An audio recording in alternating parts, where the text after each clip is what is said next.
Good evening, Razorback fans. Welcome to the one, the only Hawg Talk podcast. We come to you live from the Electrical Supply Guys studios.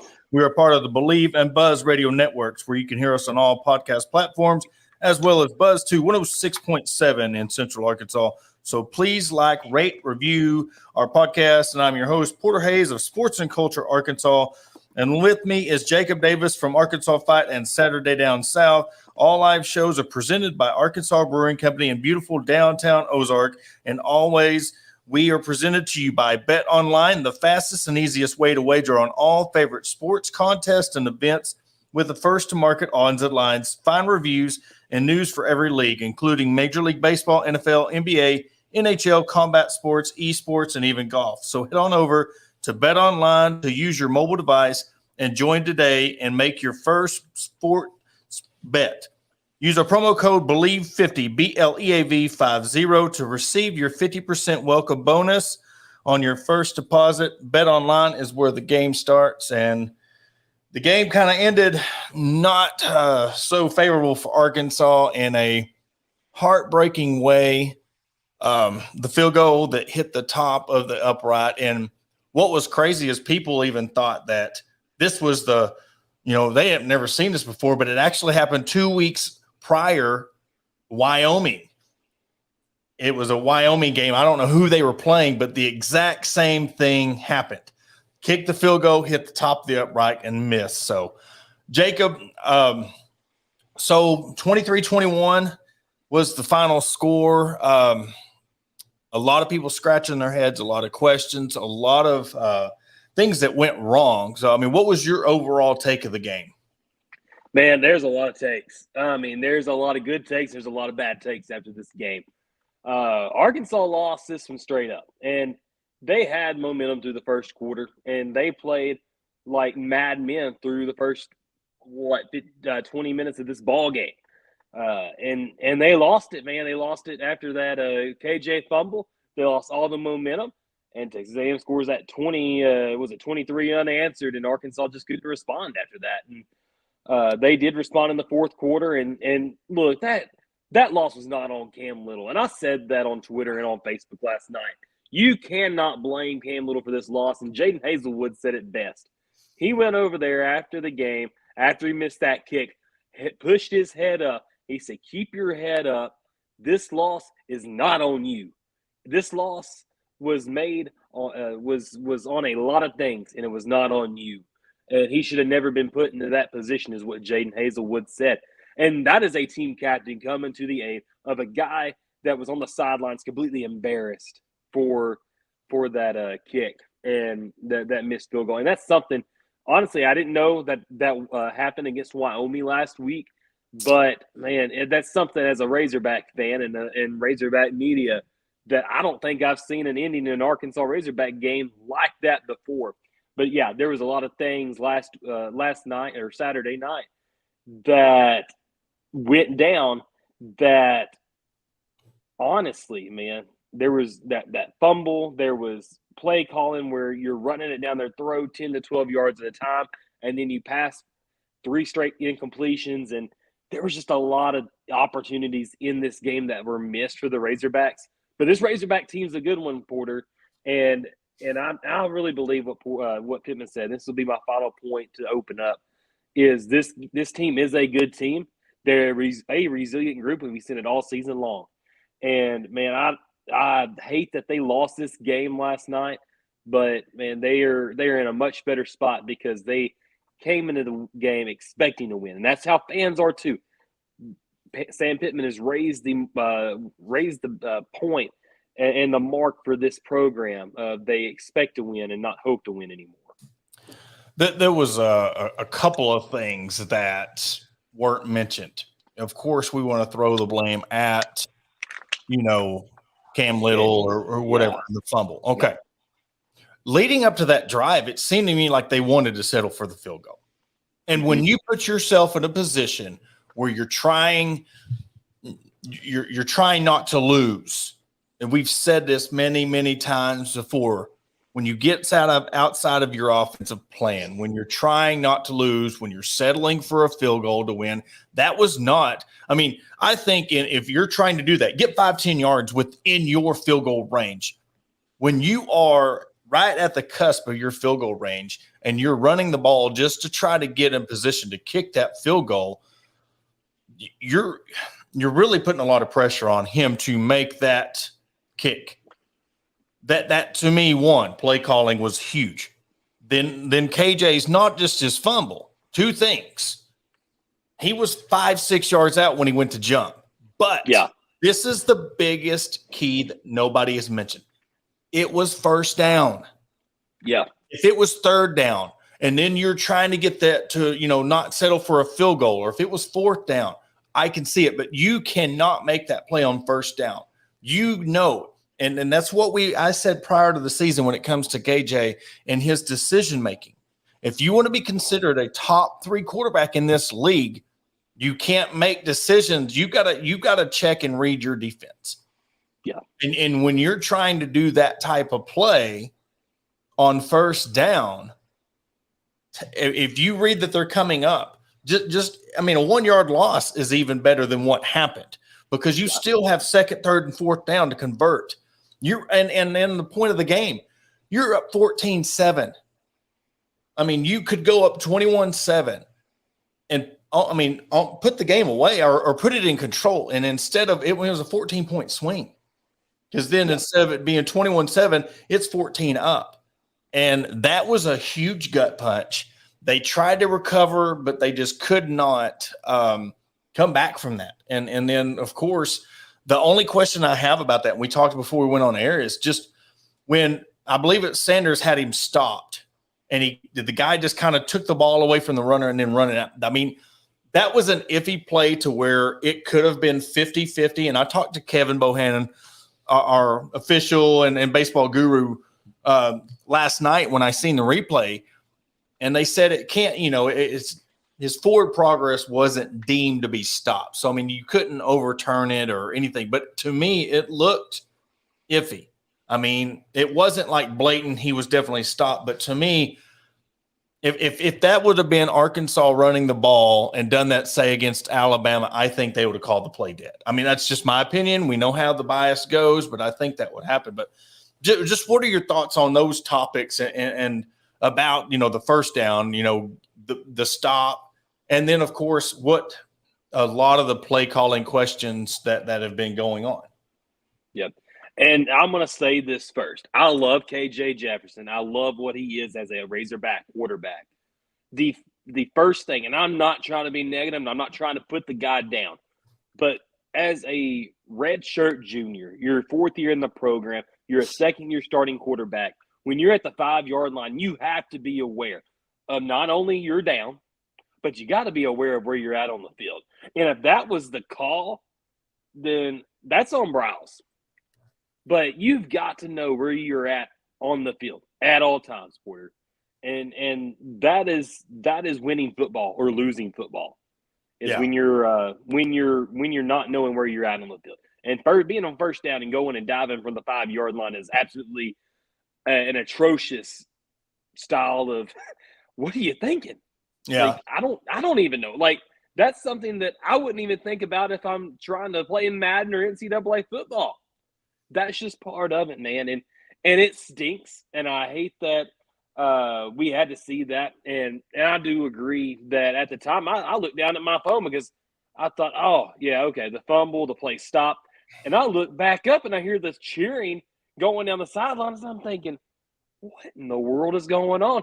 And and the guy that had the ball didn't even have the ball. He was going downfield.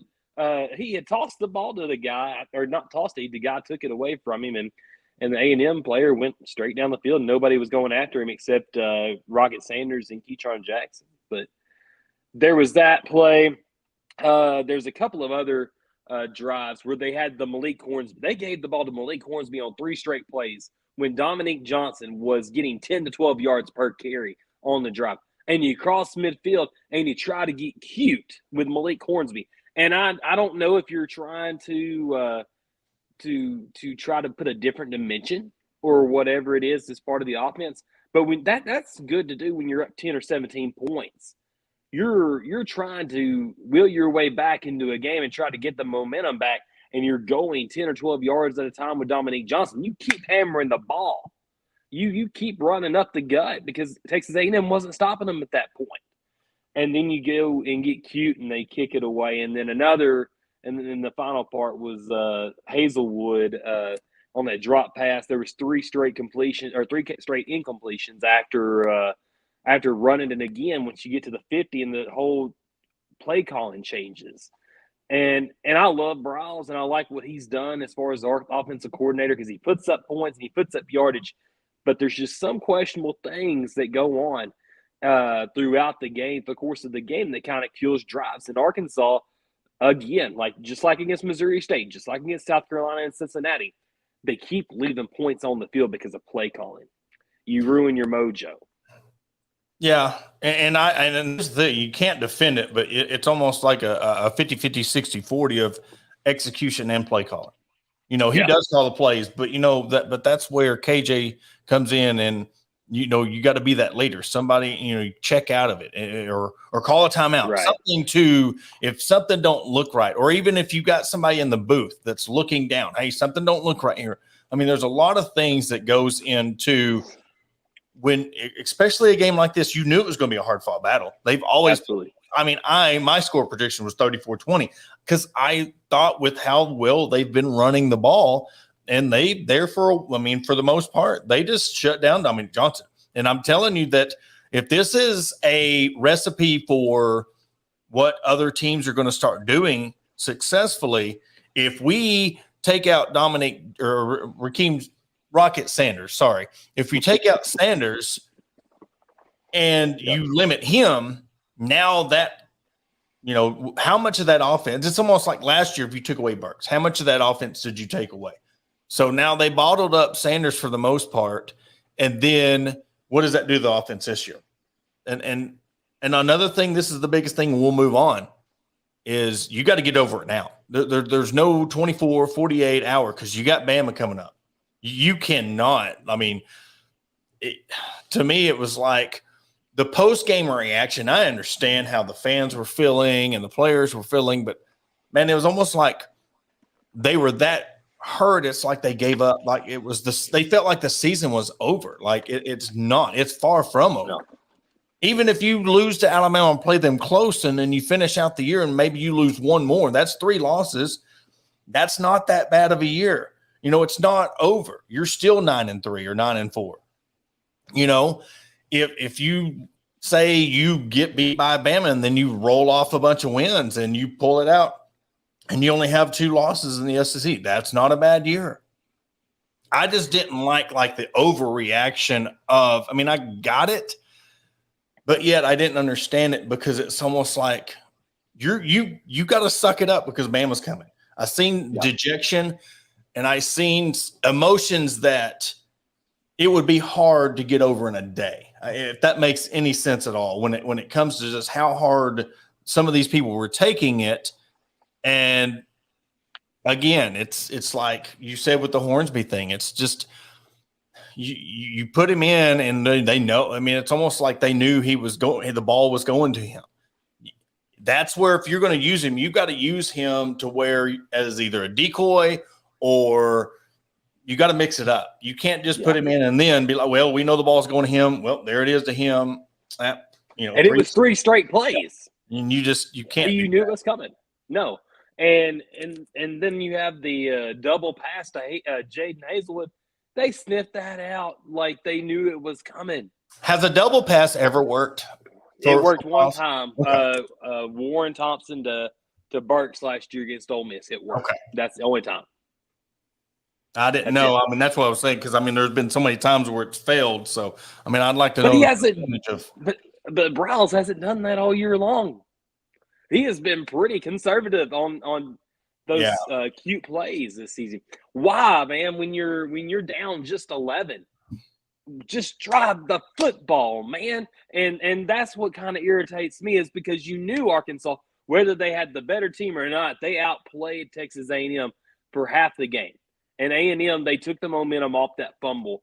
Arkansas, when they have momentum, they are hard to stop when you're going downhill. You got the offensive line in motion. You got the running backs running hard. You've got KJ in a flow, and then you take it right out of their hands. And it's frustrating to watch, whether you're in the media or as a fan, because it's so predictable when you put those gadget plays in there, because the defense is going to snuff it out every single time.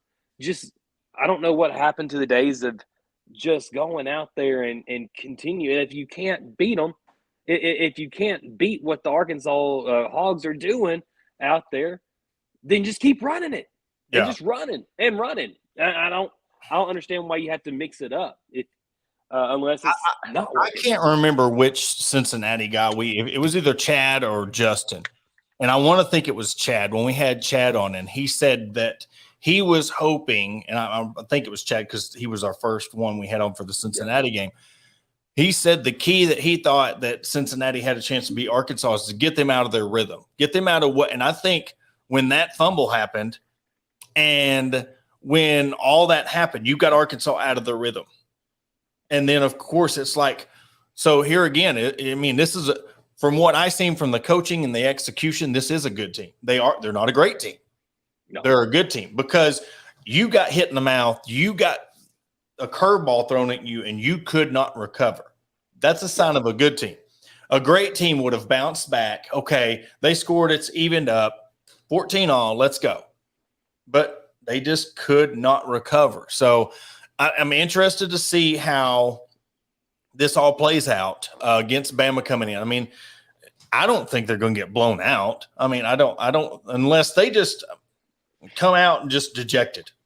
I mean, unless they just come out and the fans are dejected and say 10, 15,000 less fans show up now because they feel like the season's over. I'll tell you what, you know, as much as the fans show up and show out when it comes to winning, I think they need to show up and show out more than ever this week. Not only just because it's Bama, to be like, hey, all right, practice what you preach. You talk about Sam Pittman and how great of a coach he is and how great what he's done.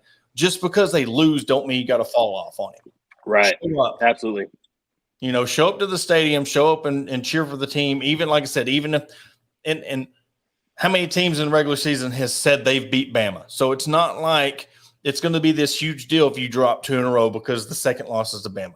But you got to know that you take your losses and roll with the punches because it's it's not getting any easier. This is the SEC, and you want to be a top 3 program in the SEC. If you want to bounce back and show people that was a fluke, just like Texas A&M game against App State, and they come around and hit you in the mouth, the App State game was their fluke.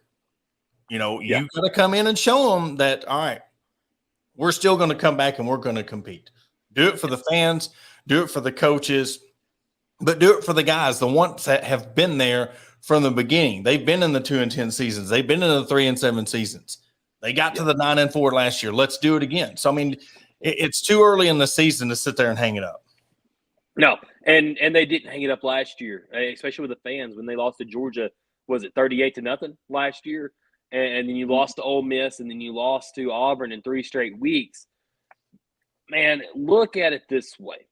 And fans, I want to challenge y'all because this team needs you. And I read what Pittman said after the game last night, and during his post game presser, he says, "We've got Alabama coming up, and there's going to be a sold out house. They're going to be all wearing red, and they're all going to be there cheering, spending their hard earned money to come see us play. They're not going to come in there with a team that's unprepared.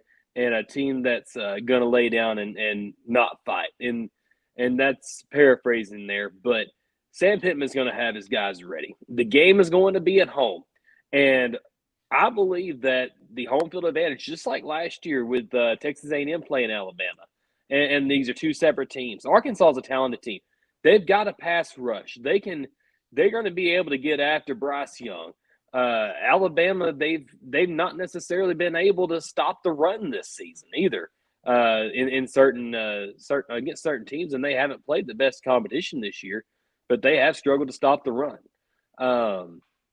And then their wide receivers, they haven't been able to get open very much, kind of similar to what A&M struggled with earlier this season. But, man, there's a lot of things, there's a lot of positives you can take out of this team, whether it's just the pass rush, whether it's the run game, and KJ Jefferson, if he can stop turning the ball over at certain points and crucial points in the game, Arkansas's got a chance to go into Fayetteville this weekend at home and strike an upset. And it's not far-fetched either, because Arkansas is still a good team. They're a resilient bunch. We've seen that all year long. We've seen it every single game in the Sam Pittman era, that these guys are resilient and they answer to coaching. And they can bring that intensity, and they've got to bring that intensity for 4 quarters next weekend, Porter, or it's because you can't just skip 2 quarters against Alabama and expect to be in it in the 4th quarter going into it. I don't think they're going to get blown out either, but you've got to play a whole game. Well, and that's what, after the Missouri State game, I told you. I said you couldn't have that same type of performance against A&M. No. Look what happened. They did. In a hole. They dug themselves in a hole against A&M. They couldn't come out of it. What you can't have against Alabama is that Georgia performance from last year, where before you blink, before you get the popcorn ready, before you make your tacos, it's 21-0. You cannot have that. And what is in Arkansas's favor, just like Texas A&M plays their hardest against Arkansas, and whether you want to call it a rivalry or not, Arkansas always plays up for Bama. They always do give them their best shot. And Bama doesn't have the same team as they did last year, but they're going to have to play their best game. But look at the craziness that happened in college football this week with Texas and OU. I'm missing, Florida beat Tennessee beat Florida. Tennessee beat Florida. Yep. Just the game. I mean, look at Georgia giving up 22 points to Kent State. I know they had turnovers, but just all the craziness that happened in college football this year. Even my team, going to overtime against Wake Forest. I mean, 51-45. There was a lot of crazy games, and we always have those in like November, late October, November. So it's crazy to have the end of September have a week like that. So then I go back to the Texas A&M App State, and then of course with Arkansas, Missouri State, and then this game. I mean, they can come back and bounce back. Yeah. It's just, will they? That's going to be the biggest question. How will they respond? Yeah, and how? I mean, will KJ, like I said earlier, can he put away those fumbles, man, those miscues? Can Arkansas keep the bad snaps from happening?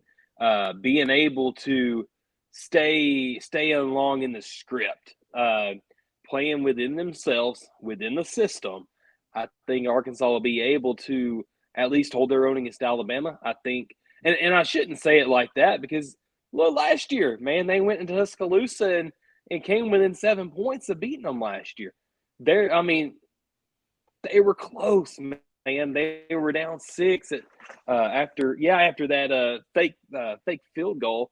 I mean, they were close, man, and I want to see it as bad as anybody, because look, it's been years. It's been since 2006 that Arkansas beat Alabama, and that was before Saban came along, and it's been a long, long time. I mean, you go back to the 2007 game, and you're just right there. The first year under Saban. And you generate a 21-point comeback, and then in 2010 with the red out in Fayetteville, and you're up 17-7. And Bobby Petrino goes he goes so conservative that it almost killed me. And then you think about the 2014 1-point loss in Brett Bielema's second year, and Arkansas was out to prove things. And Arkansas had just come off a loss to A&M. The week before in a heartbreaking style. Will Arkansas be able to answer that kind of way. And Sam Pittman was on that staff in that game.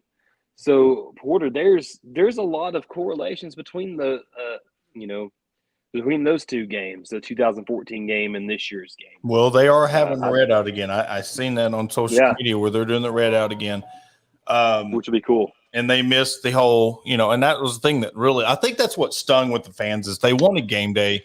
The fans deserved game day, and they knew how close they were.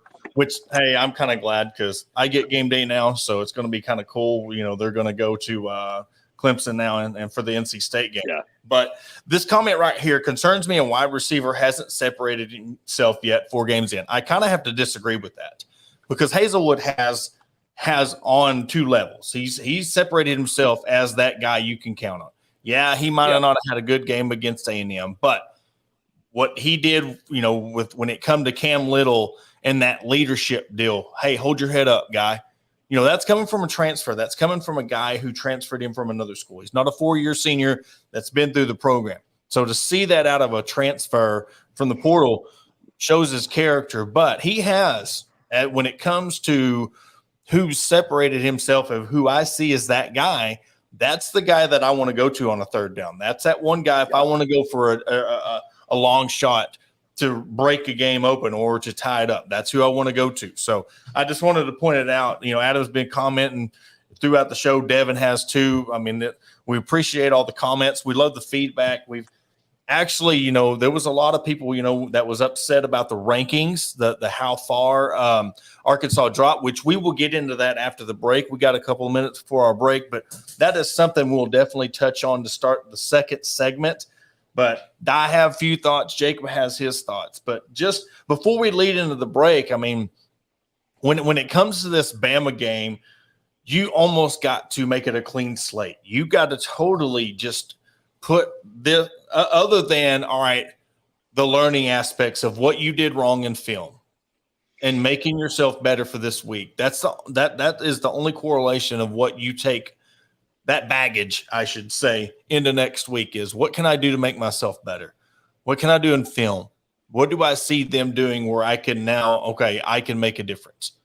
That's what you got to do because you can't leave anything into a team like Alabama. I mean, that's who they are. Alabama, Georgia, you cannot take any of this baggage because we've seen what one mental lapse does on a 1st and 10 leaping 4 or 5 yards out. Maybe he thought he was closer to the end zone than he did. But again, when I was talking about when I was getting on Hudson Clark, when he had that mental lapse, we got to get on KJ the same way. Because if this would have been Hudson Clark doing something on the defensive side and let a Texas A&M defender get behind him, they would be roasting him. I mean, they would absolutely be roasting him. So just because it's on the offensive side of the ball and just because it's your captain, I mean, you still got to kind of hold him just the same accountability because I mean that was a huge turning point in the game. Yep, and you've got to hold the defense accountable. I had a lot of people in my mentions last night on Twitter say that the pass defense wasn't terrible. At times when he threw passes and they had him complete, it was terrible because there was that guy was throwing up some lame ducks and Arkansas couldn't defend them. And then when they did defend them, they were getting 10, 15, 20 yards after the catch too. And so that's a big struggle. And a lot of that has to do with the yak yardage is the missed tackles, broken tackles by the A&M players. Because Arkansas, man, they're just not wrapping up like they had been. And guys like Bumper Pool last night, he missed one on the sideline. And those are tackles that Bumper Pool's not usually missing. And so he's missed a couple of those. Hudson Clark, he barely got lucky on one deep ball, was able to recover. But I want to commend the guy before we go to break.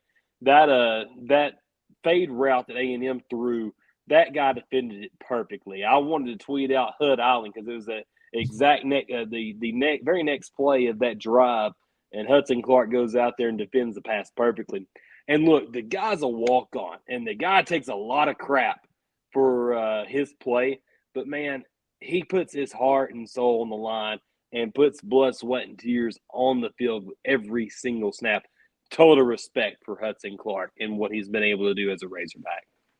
Yeah, and that's the thing. As much as he gets, people get on him. I mean, he's sitting there and he's continuing to be better. He's continuing to hold the fort down, doing the best he can for what he's not an All-American by no means, but still yet he could be an SEC caliber type person. I mean, he could be that if he had a couple of good games. I mean, that's all it takes. Yeah. We look at how he got a scholarship. He had that one huge, massive game where he had all the interceptions and they put him on scholarship. So, I mean, all it takes. The hate on him. Hate on him's unwarranted. People's got to realize, with Slutcher, this was his first game back. Like, for him, this is his first game back. That's what he did. I mean, he was phenomenal. The thing is, we talk about the passing yards. He only had 151 yards passing, 11 for 21, and a touchdown. So it ain't like they burn him. The only one that really got him was the running back. He had 58 yards, 63 yards gain. Yeah, and that was a Chaney. I guess that's how you pronounce his name. Yeah, A-Chain. But I mean, that was don't matter anymore. You're so worried about. So you can there is some positives that you could take into this Alabama game. But like I said, after the break, we'll come and lead in with the rankings. Keep the comments coming. Again, if you didn't say nothing on our Facebook page, when we come back from break, we're going to talk about the rankings. Give us your thoughts on too far, not enough, and if why, and we'll give our thoughts after the break. Do you need those pesky stumps ground before the winter, your pasture brush hogged, or need your driveway bladed? Here at Grind It Right Outdoor Services, we offer more than just stump grinding. We have recently expanded our business to include tractor work as well. So along with stump grinding, we offer bush hogging, land clearing, grading driveways, placing, and even spreading gravel. We are locally owned and operated, so call Danny today for a free quote at 205-377-2662 or 479-530-1641. Again, that is 205-377-2662 or 479-530-1641. Shelby Taylor Trucking serves all your timberland needs in South Central Arkansas. With over 50 years in the industry, Shelby Taylor Trucking has established themselves as trustworthy leaders in the industry. From planting to harvesting to hauling your timber, Shelby Taylor Trucking is ready to serve you. Follow them on all social media platforms at Shelby Taylor Trucking. Learn more by visiting their website at staylortrucking.com. That's staylortrucking.com.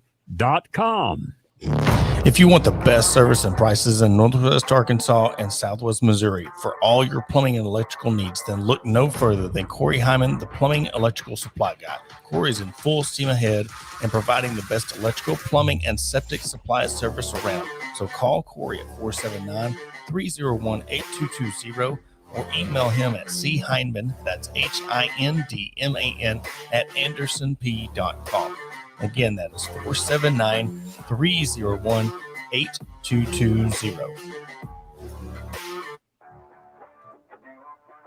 McCoy Tiger Drug Store of Sheridan, Arkansas has been the top pharmacy in all of South Central Arkansas since 1895. They were also the 2020 Good Neighbor Pharmacy of the Year. They not only fix you up with your prescription with timely and friendly service, but also an elite gift shop. All your OTC needs, baby and wedding registries, tuxedo rentals, and much more. They're located at 821 North Rock Street in Sheridan. Give them a call today at 870-942-5121. And we want to welcome you back to the Hawg Talk podcast. And we did see, the rankings come out, and Arkansas, some said it was 20, some said it was 19. I believe it was actually the 19 they fell. The AP coaches come out. So there was a lot of confusion on everybody seeing this big drop. Everybody, and especially with the OU loss, everybody just was comparing the two teams, the two losses. And to me, Jacob, I'll let you go first on what you thought about the ranking and if you thought it was too big of a drop, and what was your take on it? I thought they should have at least fallen to maybe 16 or 17. And I think Arkansas's I think the fall to number 19 or 20, whatever it is, was kind of an overreaction from the posters. Arkansas played a ranked team at a neutral site and lost by 2. Oklahoma, on the other hand, lost to a unranked Kansas State team that lost to Tulane the week before. And at one point, Oklahoma was down by 14 points at home inside Sooner Stadium. And they dropped 10 spots too, but they dropped to 16th.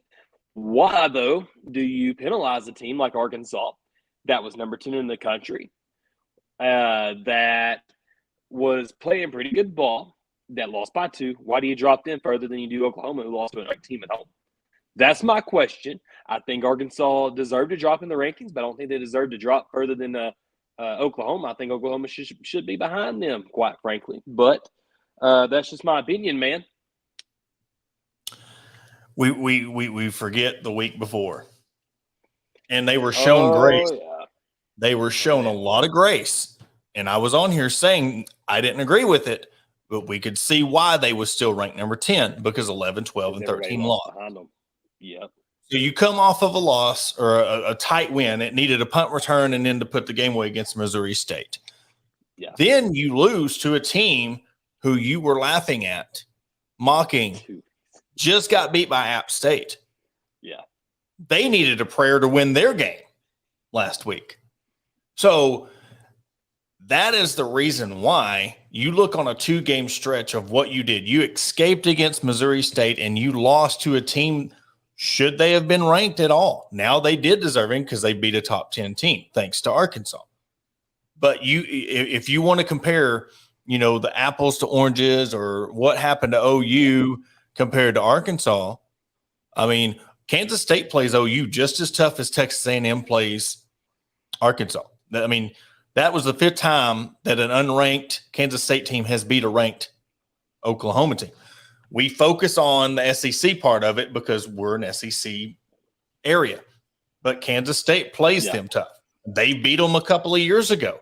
I mean, it's not like that this was some FCS school. Now, if this would have been Kansas State at Wichita or whatever, and they beat OU, I could see that. But you got to call a spade when it comes to you got very lucky that you were even a top 10 team, because name one other when I say top 10 team, name one other number 10 ranked team that plays against an FCS school, squeaks one out, and they still stay in the top 10. You should have dropped to 13th Oklahoma or 14th State. after that. You know what I'm saying? Oklahoma State. Yeah. But Oklahoma where did they State end last up? year? Yeah. But they I mean, ended up in the top 10. Yeah. But still, Oklahoma State did the same thing last year that Arkansas had to do this season. Mm-hmm. And you didn't drop them after they lost a couple of weeks later. I think it was against Baylor. They dropped to probably 13 or 14. They didn't just dramatically drop. Did they lose to an FCS school the week before? They did not. They played Missouri State and they won by 7 at home. Yeah. So you could see the parallels of why it happened. Yeah. But again, I'm going to spin this just the way I did last week. Am I agreeing with that Arkansas should be the 20th or 19th ranked team in the nation? No, I'm not saying that. I'm telling you why I think the AP and the coaches poll, they look at the scoreboard. A lot of these coaches, they're either voting or they got their SID voting for them. They're looking at score. Arkansas squeaked that one out against Missouri State. Yeah, they might know the bylines of it and knowing it was Bobby Petrino and his return. Of course, they see it in the headlines. But they seen that Missouri State gave Arkansas all they wanted. And then this week, you had the game in hand. You're up 14-0. You let them come back and tie it up. And then you just could not recover. So that's why I see them. Plus, there was a lot of other upsets. I mean, there was a lot of upsets that happened. So that was another when we talk about did they deserve to drop as much as they did? I personally don't think so because there was so many other teams that lost as well. So it's almost like, where do you put them? I would see 15, 16. That's where I thought too. And the biggest reason why I don't think it's fair that they drop all the way to 20th because you got Bama coming up. And if they lose to Bama, are they going to just completely fall out of the top 25 rankings? I mean, to me, that's not fair. I see the rankings a lot differently than some people do. I mean, if you're per se the 20th ranked team in the country and you play the second or third best team in the nation, you play them close, I don't think you should drop it all because that's what's supposed to happen. The 20th ranked team in the nation is supposed to get beat by the third. So it's almost like if you play within, and I'm not saying a moral victory by any means, but I don't think you should be punished for doing something that you were supposed to do, which is to lose, say, by a touchdown or two. Now, if you get blown out 63-0, then yes, you need to, if you've lost 2 in a row and then you had that showing against Missouri State, then yes. But that's the biggest point I wanted to get into is the reason why that people are in uproar because they see 2 teams side by side and what happened. That's why they got dropped to 20. Yeah. And Arkansas, I mean, they've had to deal with this for years, man.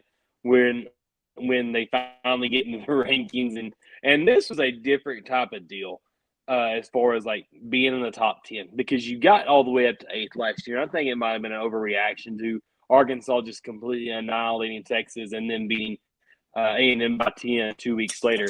I think that it was kind of an over reaction as far as Arkansas going all the way to number 8 going into the Georgia the next week. Y'all, I mean, you had game day in Athens and then Arkansas just get stopped 38-0. But this time, being in the top 10 is different. This Arkansas team is better. They are more they were way more talented up and down this roster than last year, especially on offense. Defense, they've been better on the front end, but worse on the back end. I think a lot of it has to go with losing Mo Brown. I think Joe Fouché and Greg Brooks being gone is rough because you had guys that were sure tacklers in the open field. But man, going into this Alabama game, is Alabama going to be overlooking Arkansas this week? That is a good question, Porter. And I think I don't think under Nick Saban, I don't think he underestimates any team going into any game. But where his players' mind's going to be at, because I mean, so far this year, who they went up with? They opened up with Utah State. They had UL Monroe in week 2, and then they played who they play yesterday? Vanderbilt in their SEC opener. They haven't really been tested this year. Are they going to be coming into this game ready to roll? I mean, they are the next 3 games. They got Arkansas, and then they got A&M, and then Tennessee. So I mean, that they got a 3-game stretch. No, I don't think for one bit that Saban's going to overlook Arkansas for the same aspect of what I said before the break. Arkansas always plays them tough. Sam Pittman is a respectable coach. This is a respected team. This isn't the fluke team anymore that, when you win 60-33 or 63-33 or whatever the score was a few years back. This is a team that he knows that he's got a huge test coming into this because he's going to have his guys battle tested because after that game, they play at Arkansas, home against Texas A&M, and then they go to Tennessee. So it's away, home, away. So they this 4 games. Yeah. Sorry. Go ahead. Well, I mean, even after that, you got Mississippi State and then LSU, then Ole Miss.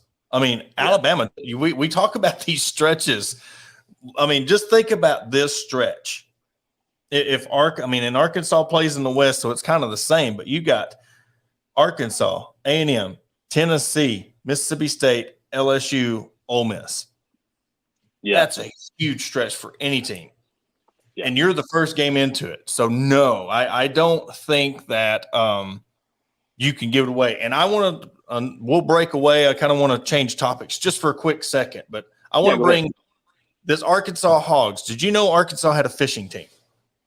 No, I did not. The Arkansas Hogs. I found them on Facebook, liked them, been following some of their stuff, and I believe they do a kayak fishing league. If they want to drop another comment in the comment sections, but I think they did the kayak fishing league, and they was out in Virginia doing a playoffs, and they ended up coming up short. But we'll definitely be following them in the future. And their shirt, I love that bass with the state of Arkansas. So the new and up brand new Arkansas team we can start following. Everybody, if you're if you like fishing, go follow the Arkansas Hogs. It's kind of it's really cool to sit there and, watch these guys, and the things you just come across. The Arkansas, the fans like the hockey team and the rugby team, the things that are Arkansas related, but they're not affiliated with the University of Arkansas. So I thought that was really cool that they commented, because I've been wanting to bring that up. And also, I have to give a special. I forgot to do this on the Wednesday show, but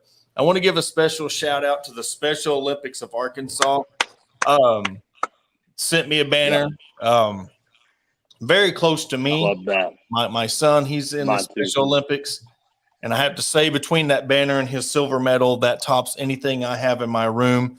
My son got to compete in the Special Olympics in track and bowlings, and he's going to be actually in the regionals at Fort Smith doing the regional bowling tournament. And if he advances, they go to state, and which him and his stepbrother got second in state in the what they call Unified Special Olympics, where he has a partner. So big shout out to my son. Hopefully he comes home. I got a tattoo the last time he won. So I told him if he brings me another medal that I can hang up in my office, I'll get him another tattoo. And so it was really cool. Awesome. It's my team with the puzzle piece, autism puzzle pieces. I'm sure you've kind of seen it, but I love showing this thing off. This is my pride and joy. So, but yeah, big shout out to the people, the volunteers and these kids. And I don't know if anybody has ever had a chance to go to one of these events, any sport. I'm telling you, it's a life changer, because these kids have so much joy, and I mean, it changed my life forever. I mean, I started this in 19 with watching the Special Olympics and going to these events. So I really want to appreciate Meredith Stewart at Ozark for hooking me up with this, and it's one of my newest prized possessions here in the Hyman, the electrical supply guy studios. Yeah, my sister also competes. My sister and two of my cousins compete in Special Olympics. I have a sister with Down syndrome and two cousins with Down syndrome. So Special Olympics is close to my heart too, seeing the smile on their faces where they compete at regionals or state. And my cousin Sonia, about 20 years ago, competed in the World Special Olympics over in Ireland. That was a special thing. That's awesome. So yeah, man, Special Olympics is real close to my heart too, and I love being able to see those kids compete, because they deserve it too, and being able to be cheered and loved on. It's awesome to see. I've been going to state Special Olympics in Searcy for years, going back to 2004, 2005 when I was a kid. I've been going to them every year, and it's fun being able to go up there and volunteer too. Oh yeah, my time. It's awesome. I'm trying to go this past year. They had a couple from Ozark. They went to the U.S. the games down in Disneyland, and a girl from Ozark got to be the ambassador for Arkansas, and of course her teacher Meredith got to go down there with. And I want to say that the softball team even got second there. So the softball team ended up getting second place there at the U.S. Games, or the World. I think it was the World Games at Disneyland. But in 4 years, I'm going to try to go down there to Disneyland and be a volunteer, because I'm telling you, between like the autism awareness stuff and the Special Olympics, Children's Hospital, those three things are very personal to me, and I would love to be able to give back and be able to sponsor some of those events. Yeah, there's nothing like it, man. I'm glad that you're just as passionate about it as I am too. It's a cool thing. It's really cool. And if you've never been, I'm going to tell all the people watching right now, if you've never been to Special Olympics, like a meet, for whether it's in your region or whether it's in the state at Searcy and on Memorial Day weekend, you need to go out there and just watch them for a minute. It'll warm your heart. Yeah. And I didn't mean to get on the rabbit hole. It just kind of, come to me, with the whole thing. But man, it was just, it's one of the things that, it just touches you, and I want to get immersed in it and involved in it. I love everything about it, to be able to help these kids out. And of course, with, the Arkansas Hogs and the kayak bass anglers, and just the people who they're fans, and they have unique names, and they have things that, not everybody gets into. They don't get the publicity that other people do. So that's been our biggest deal, what we want to do here. But I guess we'll get back to the game. And we have Jermaine Funnyman Johnson coming up Wednesday to really help us break down the game. Unfortunately, he did move us back to bacon bits. That's unwarranted. A super unwarranted disrespect. He will happily. We'll have to definitely discuss that on Wednesday when he comes on. But look, I've been following him since 15, 16. He's a big Alabama fan. Been doing these reactions. It's how Alabama fans watched week 2 of the SEC, and then when Clemson and Alabama started having their rivalry in the playoffs, and that's when I really started following him because I just come across his video one day. So it's been really cool to finally be able to get him on. We've been trying for a couple of years to get him on. So it's going to be a great episode to break down the Alabama game and to get his perspective of why he dropped us back down to bacon bits. So, I mean, we got to convince him. Yeah, we'll talk to him about it. We'll talk to him about it. Absolutely. But, man, there's a lot of good things going on. I think we got a lot of fun couple of weeks coming up, and especially with Funny Man, I'm looking forward to seeing that. That's a cool thing. Like you don't think about it having him on, and then you get the chance to have him on, and it's just kind of exciting. So I encourage everybody to subscribe to the show, get on here, listen, share our podcast on Facebook, Twitter, retweet us, whatever podcast platform you're listening on. Share our podcast, get our work out there for all of Razorback Nation to listen to.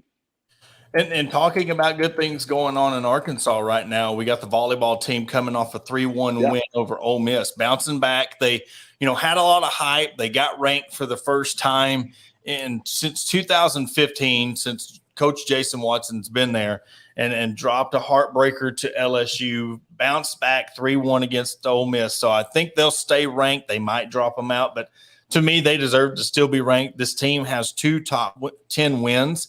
So that, to me, warrants them. So I think just, this team's never tasted this kind of success before. They're getting on 5 News. They're getting on Pig Trail Nation. They're getting, on the Hawg Pod and getting all this recognition with Jill and Taylor, Maggie, all the players that have been really performing for this team and one of the deepest teams Coach Watson's ever had. So, I kind of gave them a mulligan for that one because then, like I said, they turn around and beat a really good Ole Miss team. And then, of course, another big win for Colby Hill and the soccer team, 1-0 against my hated team, South Carolina. So, again, anytime South Carolina loses everything, I give them an extra clap. But another team coming off a SEC opening loss to Mississippi State. Mississippi State was undefeated. They're the number 1 team in the conference right now. Arkansas was picked second to finish in the SEC. So they went out to Columbia and was actually outshot 8-5, but they ended up getting a goal by Aver Tankersley. So this is another team that is on the rise again. Softball, they're having their fall series. They're doing Razorbacks Unlimited, and they're hosting a couple of teams at the end of the month. Women's basketball will get going. Their open camp starts this week. And I'm telling you, you're going to start hearing about them in a couple of weeks on the Hawg Talk podcast because this is one of the most exciting teams I've seen. I got to go watch them a couple of weeks in practice. You got Miriam Dowda back. She redshirted last year because of her knee. And I'm telling you, once you see her in mid-range, you're going to be very, very impressed. She was deadly from mid-range.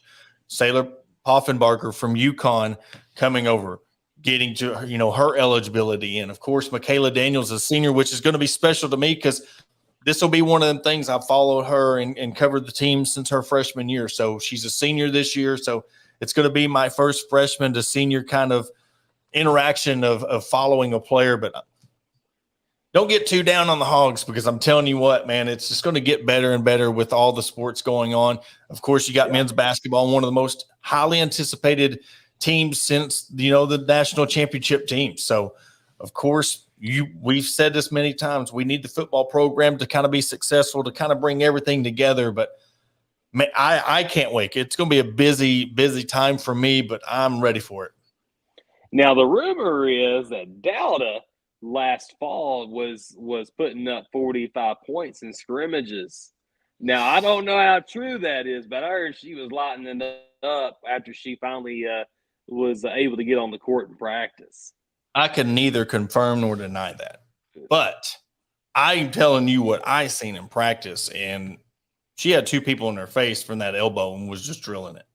I mean, she didn't miss. I don't think she missed a single shot from the elbow. Free throw line extended elbow. She's just got this little cock in her shot that where she cocks it back and then just releases it. And I'm telling you, you don't realize how tall they are until you go to these practices.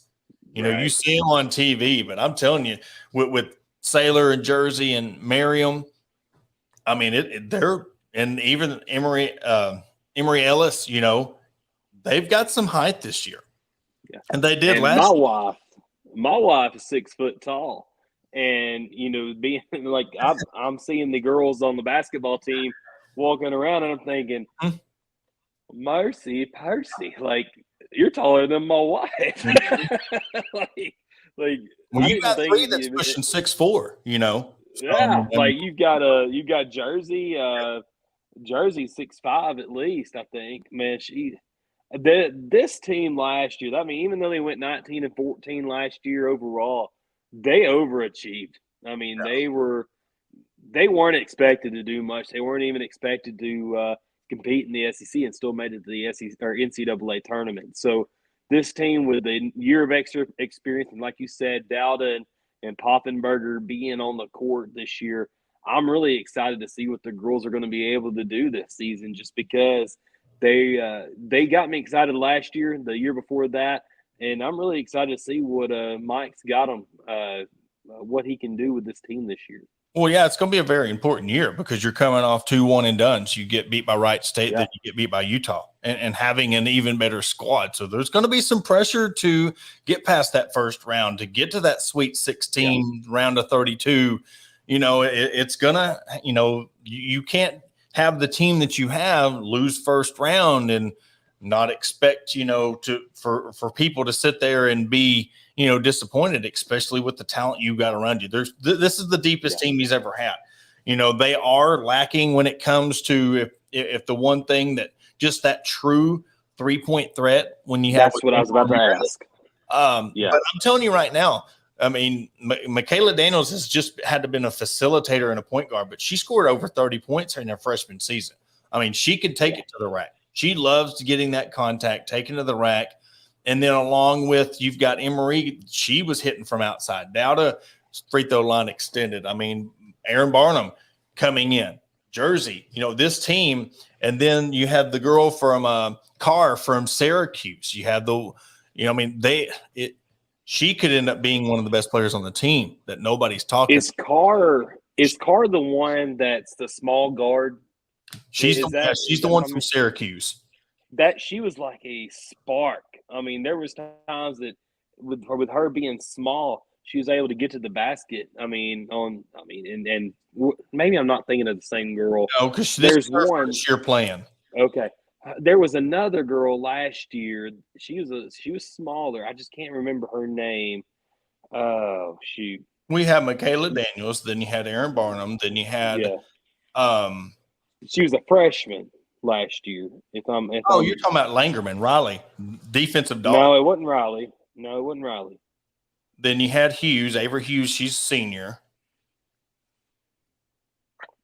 I'm gonna have to just do my research because you got me stumped because the only really like the freshman that really got a lot of minutes when it come to you know the guard it was Langerman. You know, she did really good last year. So I'm gonna text you later because I got to figure this out. Maybe I'm thinking of 2 years ago. You might because I mean the 2 years ago, you know, because Michaela Daniels is a senior this year, but we'll get to it later. I'm wasting time. No, you're fine. We still got some time left, but it's a great time to be a Razorback fan. I'm loving every bit of it. And I know Arkansas, of course, you know, you're down with this loss, but you can already tell a difference between last night, this morning, and then even tonight. You know, it's kind of calmed down a little bit when it comes to, and I think that's what, you know, why they call them fans or fanatics, you know. So it's almost like a 24-hour rule. You kind of got to step away, catch your breath. Everything's going to be all right. And then proceed into the next game. So, I mean, that's just what you got to do. And one thing, like So I'm used to doing things on my own time. And so now that I work with Saturday Down South, they put deadlines out. And I was so freaking mad after the loss last night. I told Kaylin and we're laying in bed, I'm thinking, I've got this deadline that I've got to meet, and I don't even know what to write about. Yeah. It was so hard. I was so mad. It was so hard to find something to write about. And I had to write 2 stories, and it was rough. Yeah. Like, that was probably and like I don't know if I mentioned it earlier. I don't think I did. This loss to Texas A&M stung different, and I think I did say it earlier because you go into games now expecting to win, and instead of, man, I hope we can beat Texas A&M. I hope we can beat LSU. I hope we can beat these teams. Now you go with the expectation, and that's the thing that Sam Pittman has changed with this culture. Is it's not about we hope, it's all about the expectations. And I am proud to say that that's why this loss stung a lot more than any loss before. Yeah. And you could tell it on the players' faces, you tell it on fans and stuff. But no, it's just to me, it's just the fact that you got to kind of accept the loss and move on with it, because it's just the hangover. You can't, it's almost like the older you get, the worse the hangovers are. You can't have that hangover coming into the game like the assistant appointment. And so, but the player you're talking about, Samara Spencer, she was actually the freshman player in the SEC. I was thinking of Riley, and I was like, no, I'm missing somebody. But I wanted to say Spencer, but I couldn't. It was Samara Spencer. Because she was a spark plug. Yeah.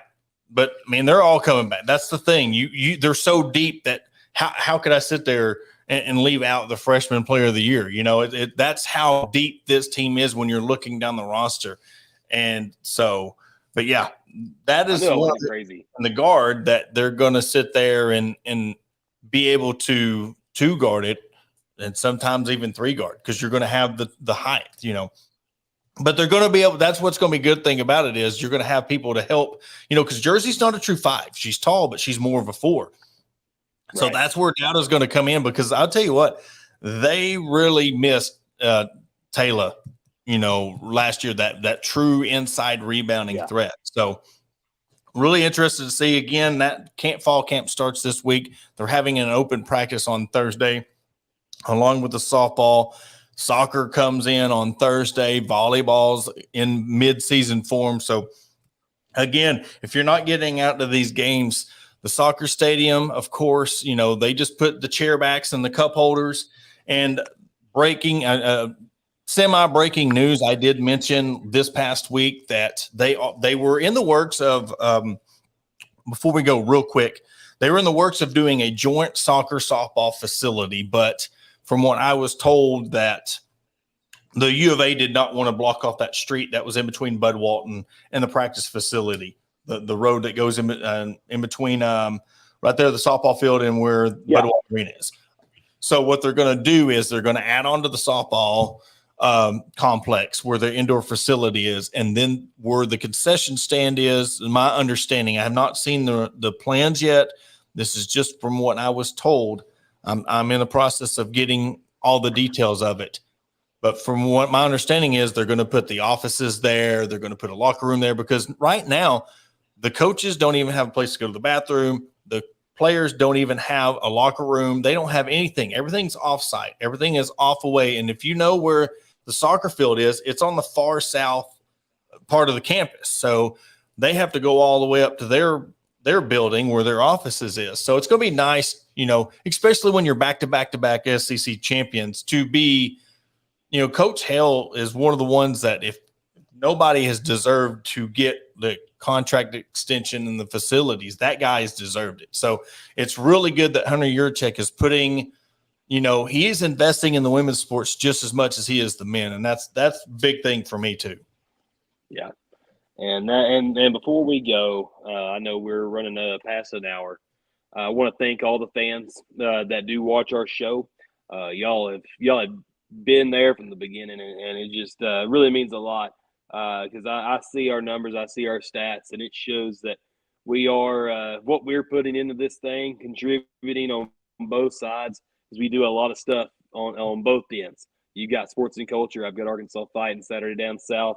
And we put a lot of work into being us too, doing a podcast every week. We've got 27,000 people that follow us on Facebook.